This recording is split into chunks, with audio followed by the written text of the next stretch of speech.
Welcome to Let Me Fix This. Enjoy the video.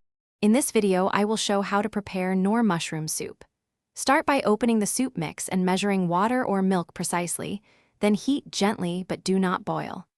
Whisk the powder into the warm liquid until smooth, add sliced fresh mushrooms and a pinch of salt, and simmer briefly to meld flavors. Finish with parsley and a splash of cream if desired for a richer bowl.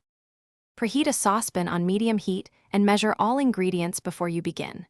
Slice mushrooms evenly and warm the liquid so the powder blends smoothly. This prevents lumps and gives a creamier result. Sprinkle in the mix slowly while whisking, then add mushrooms and aromatics like garlic or thyme for depth.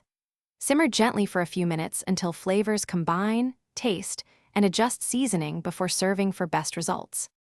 If you're finding this guide helpful, please subscribe and like to support the channel and to see more easy recipes. Quick recommendation.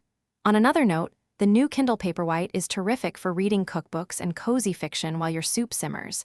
It holds many recipes and feels great to use. Check the description for the link and other deals, and grab one if it sounds useful. Now let's get back to the video. Keep heat low and stir frequently to prevent the soup from sticking or the dairy from separating. Adding a small amount of butter or olive oil at the start helps coat the mushrooms and build flavor.